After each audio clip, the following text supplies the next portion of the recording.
Majority bloc under the leadership of Senate President Alan Peter Cayetano.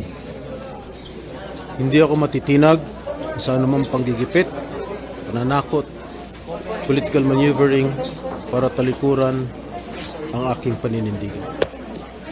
I will not yield to threats. I will not be intimidated. I will not be pressured into surrendering my independence of judgment.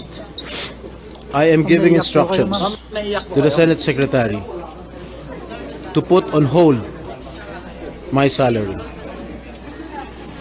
Personal kong pasya ito upang ipakita sa sambayan ng Pilipino na wala akong intensyon makinabang sa pondo ng bayan habang nililinis ko ang aking pangalan.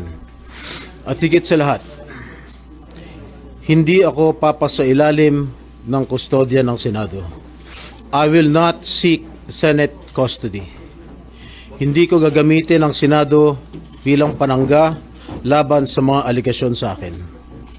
Nakahanda akong ipagtanggol ang aking sarili sa hukuman at hindi ako magtatago sa likod ng institusyong ito upang umiwas sa proseso.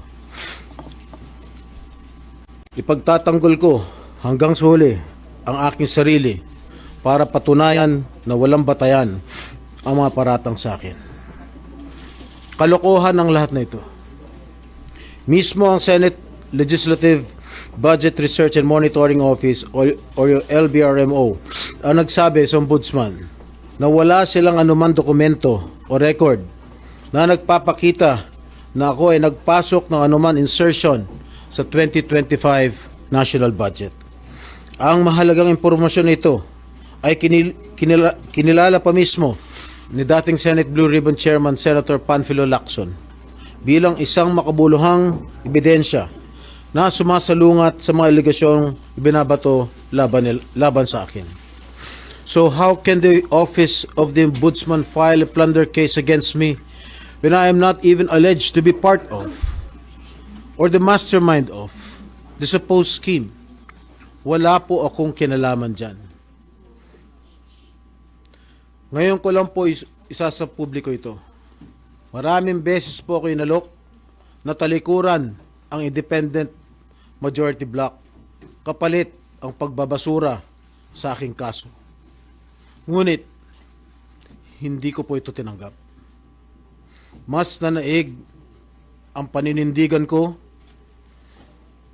na ako'y manatili sa hanay ng mga kasamahan ko sa independent majority bloc. I stand my ground. Ngayon kung tatanungin niyo kung sino sila, abangan ninyo ang susunod na kabanata. I stand my ground because what is at stake here goes far beyond my personal circumstances. What is at stake here is the independence of the Senate. This institution must never become vulnerable to external pressure. It must remain free from political coercion, free from undue influence, and free from any scheme designed to weaken its constitutional role as a co-equal and independent branch of government.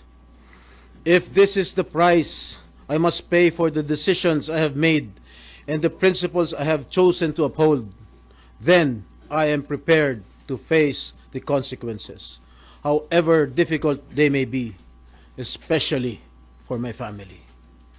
I will not be broken by accusations, nor will I yield to political pressure. I will meet these charges head on, defend my honor through due process, and place my faith in the truth. I will be proceeding now to the CIDG to voluntarily surrender myself. Maraming salamat po. Okay na? No more question, guys. At yan, pupunta na sila sa CIDG.